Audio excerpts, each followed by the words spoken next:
கார்த்திக் தீபா சீரியல்ல என்ன நடந்துச்சுன்னு இந்த வீடியோல நம்ம இன்னைக்கு பார்க்க போறோம். கார்த்தியும் சரவணனும் சேர்ந்து ஒரு ஷாப்ல ஜூஸ் குடிச்சுக்கிட்டு இருக்காங்க. அப்பன்னு பார்த்து அதே ஷாப்ல தான் ஒரு பக்கம் சக்தியும் ஜூஸ் குடிச்சுக்கிட்டு இருக்காங்க. அப்ப கார்த்தி நேரா சரவணனை பார்த்து, இங்க பாருங்க சரவணன், சீக்கிரம் தீபாவை கண்டுபிடிக்கணும். ஏன்னா வீட்ல ஐஸ்வர்யா அன்னைக்கு ஏற்கனவே சந்தேகம் வந்துருச்சு. வீட்ல இருக்கிறது தீபா இல்ல அப்படின்னு அவங்க ஏற்கனவே சந்தேகப்பட்டுட்டாங்க. அதனால வீட்ல கண்டிப்பா அவங்க பிரச்சனையை உண்டாக்குறதுக்கு முயற்சி பண்ணுவாங்க. எப்படியாவது சீக்கிரம் தீபாவை கண்டுபிடிச்சு வீட்டுக்கு கொண்டுட்டு வரணும். அதோட அந்த துங்கா ரவுடி வேற கீதாவை தேடிக்கிட்டு இருக்கான். இப்ப வெளியில இருக்கிறது தீபா தான். ஒருவேளை தீபா துங்கா கிட்ட மாட்டிக்கிட்டா ரொம்ப பெரிய பிரச்சனை ஆகிரும். அதுக்குள்ளேயும் தீபாவை கண்டுபிடிக்கணும் அப்படின்னு. அப்ப சரவணன் சொல்றாரு, ஆமா கார்த்தி, நீங்க சொல்றது சரிதான். சீக்கிரம் தீபாவை கண்டுபிடிக்கணும். சரி, அந்த கீதாவை வெளியில வராம வீட்டுக்குள்ளே இருக்க சொல்லியிருக்கீங்கல்ல அப்படின்னு. கார்த்தி சொல்றாரு, கீதாவை வீட்டை விட்டு வெளியில வர வேணான்னு சொல்லியிருக்கேன். அவங்களும் சரின்னு சொல்லியிருக்காங்க. ஆனா வெளியில இருக்கிற தீபாவுக்கு ஏதாவது ஆபத்து வந்துருமோன்னு தான் பயமா இருக்கு அப்படின்னு. சரவணன் சொல்றாரு, கார்த்தி நீங்க கவலைப்படாதீங்க. கூடிய சீக்கிரம் தீபாவை கண்டுபிடிச்சிடலாம். அந்த துங்கா ரவுடியோட விஷயத்த நான் பாத்துக்கிறேன். ஐஸ்வர்யாவை பத்தியும் நீங்க கவலைப்பட வேணாம். அவங்களுக்கு ஜஸ்ட் இப்போதைக்கு டவுட்டு தான் இருக்கு. ஸோ அவங்களால கண்டிப்பா கன்ஃபார்ம் பண்ண முடியாது. நம்ம அதுக்குள்ளேயும் தீபாவை கண்டுபிடிச்சிடலாம் அப்படின்னு சொல்ல, கார்த்தியும் சரிங்க சார் அப்படின்னு சொல்றாங்க. அதுக்கப்புறம் சீனை செட் பண்ணி நேரா அந்த சக்தியை காமிக்கிறாங்க. சக்தி நினைக்கிறாங்க, சீக்கிரம் தீபாவை அவங்களுடைய குடும்பத்தோட சேர்த்து வைக்கணும். அவங்களோட ஹஸ்பண்டை கண்டுபிடிச்சாலும் பரவாயில்ல, அவர்கிட்ட தீபாவை ஒப்படைச்சிடலாம். ஆனா இன்னுமே என்னால கண்டுபிடிக்க முடியல. அன்னைக்கு அவர் தான் தேடி வந்திருக்காரு. ஆனா நான் தான் அவர் துங்காவோட ரவுடின்னு நினைச்சுக்கிட்டு நான் தீபா இருக்கிறத சொல்லல. இல்லைன்னா இந்நேரம் அவர்கிட்ட தீபாவை ஒப்படைச்சிருக்கலாம் பத்திரமா. அந்த துங்கா ரவுடி கிட்ட இருந்து தப்பிச்சு இருக்கிறதே ரொம்ப பெரிய விஷயமா இருக்கு. சரி, இன்னைக்கு அந்த எஃப்எம் ஸ்டேஷன்ல தீபாவை பத்தின விவரங்களை கொடுத்துட்டு வந்தோம். ஏதாவது தகவல் கிடைச்சிச்சான்னு தெரிய வருமே. 1 மணி நேரம் ஆச்சு, யாராவது கால் பண்ணி கேட்டிருக்காங்களான்னு நம்ம கேட்போம் அப்படின்ட்டு சக்தி நேரா அந்த எஃப்எம் ஸ்டுடியோவுக்கு கால் பண்றாங்க. அவங்க ஃபோன் அட்டன் பண்ணி, சொல்லுங்க மேடம் அப்படின்னு சொல்ல, அப்ப சக்தி சொல்றாங்க, மேடம், இன்னைக்கு நான் தீபா அப்படிங்கிற ஒரு மிஸ்ஸிங் கேஸை பத்தி உங்ககிட்ட சொல்லிட்டு வந்தேன். ஸோ அவங்கள பத்தி ஏதாவது தகவல் கேட்டாங்களா அப்படின்னு. அப்ப அவங்க சொல்றாங்க, இல்ல மேடம், அவங்கள பத்தி யாருமே இன்னும் கேட்கல அப்படின்னு. இதை கேட்டுட்டு சக்தி சொல்றாங்க, ஓ அப்படியா மேடம், ஃபியூச்சர்ல யாராவது தீபா மேடத்தை பத்தி கேட்டா தயவு செஞ்சு என்னுடைய நம்பரை கொடுங்க அப்படின்னு. இதை கேட்டுட்டு அந்த ஆடியோ கம்பெனியில் உள்ளவங்களும் சரிங்க மேடம் அப்படின்னு சொல்ல, சக்தி ஃபோனை கட் பண்ணுறாங்க. சக்தி ஃபோனை கட் பண்ணிட்டு, என்ன இது, தீபா மேடத்தை பற்றி இன்னுமே யாருமே எதுவுமே கேட்கவே இல்லையா அப்படின்ட்டு சக்தி கவலைப்பட்டுக்கிட்டு உட்காந்துருக்காங்க. எஃப்எம் ஸ்டேஷன்லேருந்து கூடிய சீக்கிரம் ஒரு நல்ல தகவல் வரும் அப்படின்னு எனக்கு நம்பிக்கையாக இருக்குது. தீபா மேடத்துக்கு வேற மெடிசன்ஸ் இல்லை.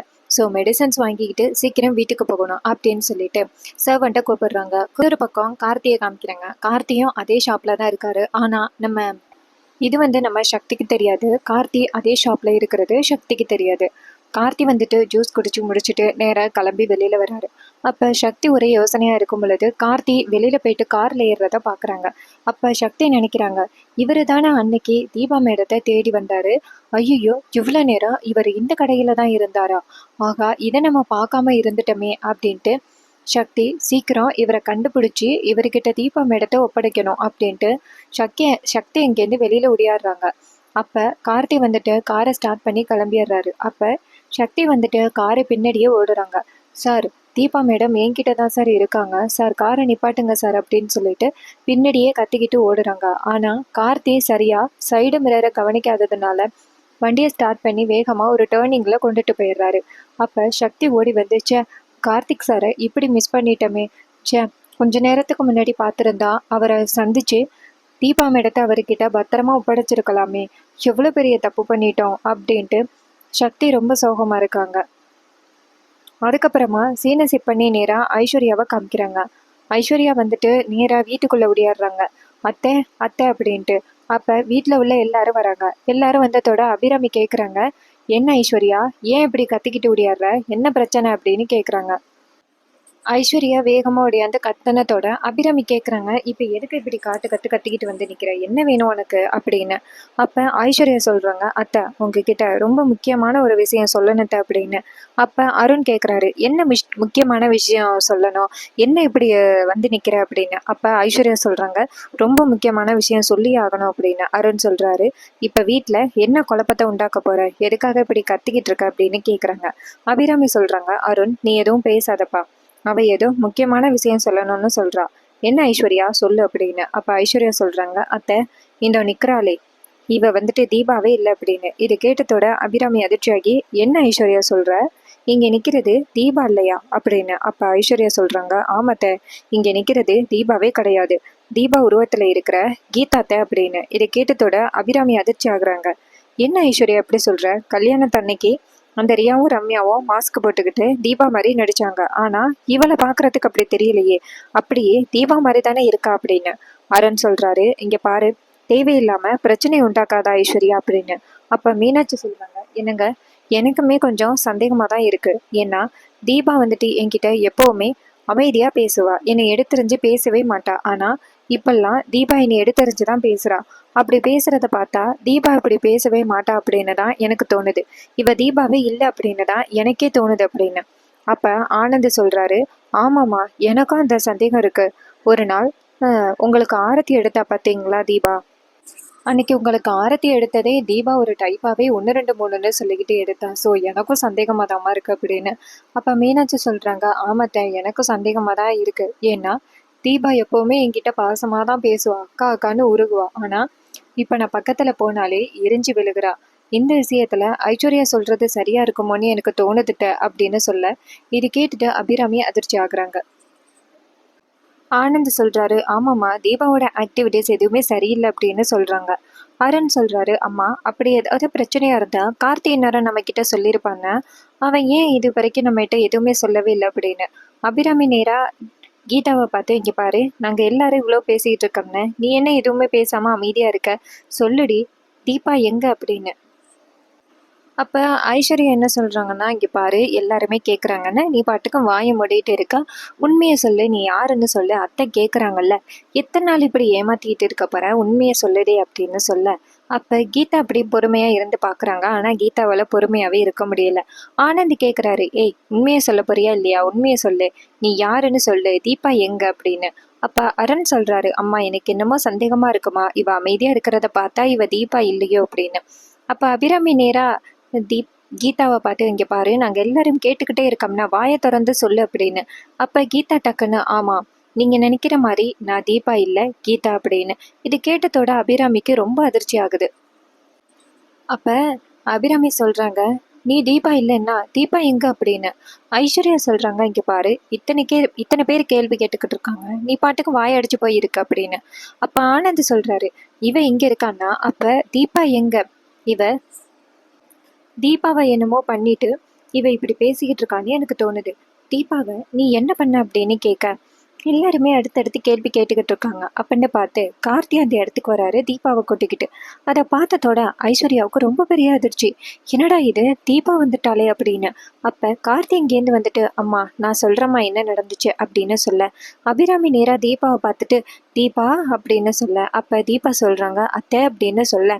அப்போ கார்த்தி சொல்கிறாரு, அம்மா இங்கே இருக்கிறதே தீபா இல்லைம்மா, இந்த இருக்காங்களே இவங்க தான் தீபா அப்படின்னு. இதை பார்த்துட்டு அபிராமிக்கு ரொம்ப பெரிய அதிர்ச்சி, என்னப்பா நடக்குது இங்கே அப்படின்னு கேட்குறாங்க. அபிராமி வந்துட்டு தீபாவை பார்த்ததோட சந்தோஷப்படுறாங்க, தீபா அப்படின்னு சொல்லி சந்தோஷப்படுறாங்க. அப்போ தீபா சொல்கிறாங்க, அத்தை அப்படின்னு. அபிராமி கேட்குறாங்க, நல்லா இருக்கியாம்மா அப்படின்னு. அப்போ தீபா சொல்கிறாங்க, அத்தை நல்லா இருக்கேன் அத்தை, நீங்கள் எப்படி இருக்கீங்க அப்படின்னு. அபிராமி சொல்கிறாங்க, நீ இத்தனை நாளும் வீட்டில் இல்லாமல் இருந்தது எனக்கு தெரியாமல் போயிட்டே தீபா, என்னைய மன்னிச்சிரு அப்படின்னு. அப்போ தீபா சொல்கிறாங்க, அத்தை நான் அப்படி காணாமல் போனதுக்கு காரணம் வேற யாரும் இல்லத்த அப்படின்னு. அபிராமி கேட்குறாங்க, ஏம்மா நீ காணாமல் போனதுக்கு யாரும்மா காரணம், எப்படிம்மா உனக்கு தலையில் அடிபட்டுச்சு, அந்த ரியாவும் ரம்யாவும் உன்னை ஏதாவது பண்ணிட்டாங்களா அப்படின்னு.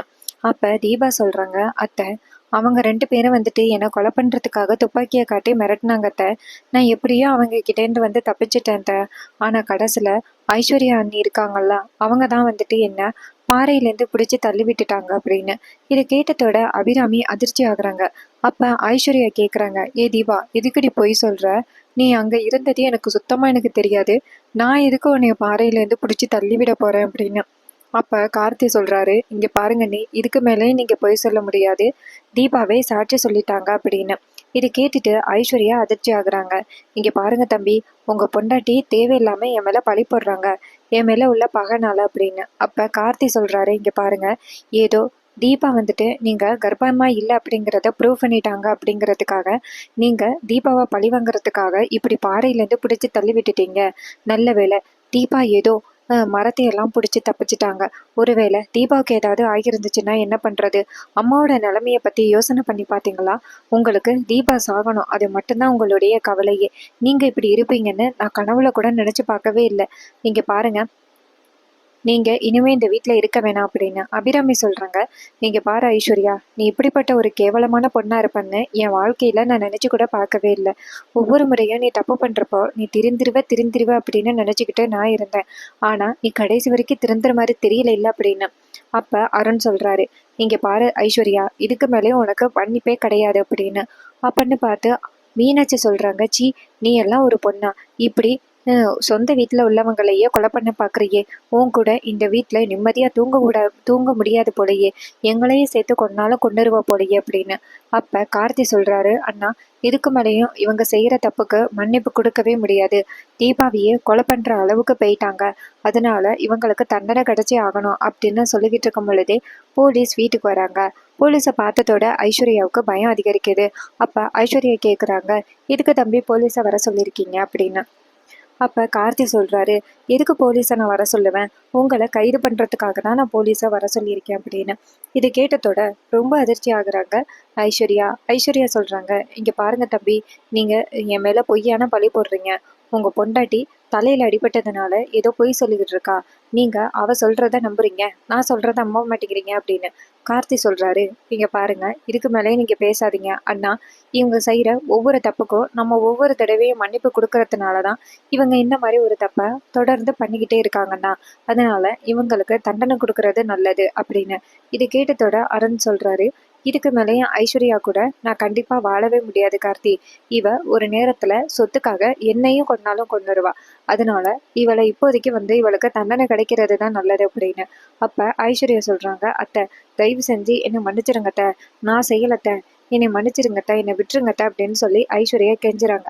அப்ப டக்குன்னு போல சொல்றாங்க, ஏய், மரியாதையா கோஆப்ரேட் பண்ணி எங்க கூட வா, அப்படி இல்லைன்னு வச்சுக்கேன் பிடிச்சி இழுத்துட்டு போற மாதிரி இருக்கும் அப்படின்னு. அப்ப கார்த்தி சொல்றாரு, இங்க பாருங்க சார், நீங்க இவங்களை அரெஸ்ட் பண்ணி கொண்டுட்டு போங்க, நாங்க யாரும் தடுக்க மாட்டோம் அப்படின்னு. இதை கேட்டுட்டு போலீஸ் நேரா ஐஸ்வர்யாவோட கையில வழங்க மாட்டாங்க. ஐஸ்வர்யா கத்துறாங்க, ஐயோ என்னை விட்டுருங்க, தயவு செஞ்சு என்னை விட்டுருங்க அப்படின்னு. அப்ப தீபா நேரா ஐஸ்வர்யா கிட்ட போயிட்டு, நீ பண்ண தப்புக்கு தான் இவ்வளோ பெரிய தண்டனை கிடைச்சிருக்கு. நீ எதுக்காக என்னை பாறையிலேருந்து பிடிச்சி தள்ளி விட்ட?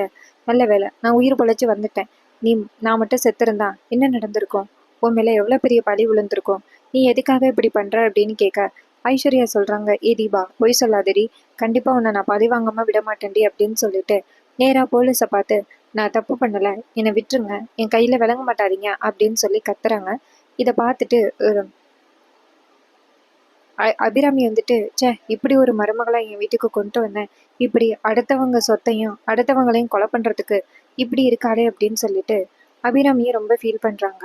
இன்னொரு பக்கம் ஐஸ்வர்யா கத்துறாங்க, என்னை விட்டுருங்க, என் கையில விளங்க மாட்டாதீங்க அப்படின்னு சொல்லிட்டு கையை பிடிச்சிக்கிட்டு அழுகுறாங்க. அப்ப டக்குன்னு ஐஸ்வர்யா கனவுலேருந்து எந்திரிச்சு உட்காந்துக்கிட்டு அழுகுறாங்க. ஆமாங்க, இவ்வளோ நேரம் ஐஸ்வர்யா கனவு தான் கண்டிருக்காங்க. நான் கூட இவ்வளோ நேரம் நடந்த சீன் எல்லாத்தையுமே உண்மைன்னு நினைச்சு நானும் ரொம்ப ஏமாந்தே போயிட்டேன்.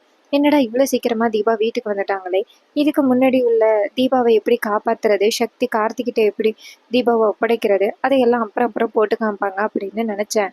ஆனா இது எல்லாமே இவ்வளோ நேரமே வெறும் கனவு தாங்க நடந்திருக்கு. ஐஸ்வர்யா எந்திரிச்சு உட்காந்துக்கிட்டு அழுகுறாங்க, ஐயோ என் கையில விளங்க மாட்டாதீங்க அப்படின்னு.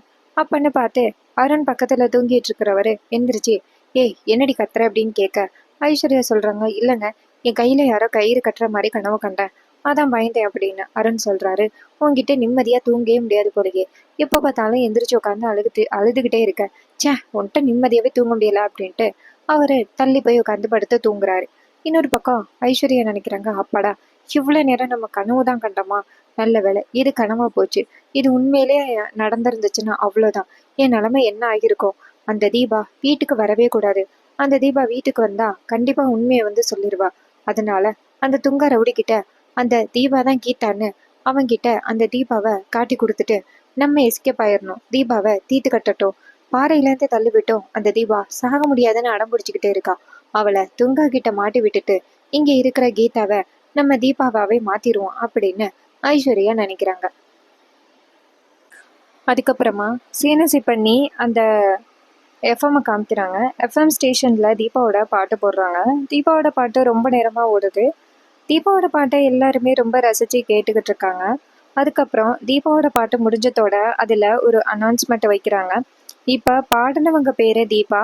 இவங்க பாறையிலேருந்து விழுந்து கொஞ்சம் அடிபட்டுட்டாங்க. இதனால அவங்க தலையில அடிபட்டு இப்ப உயிருக்கு போராடிக்கிட்டு இருக்காங்க. அவங்களுடைய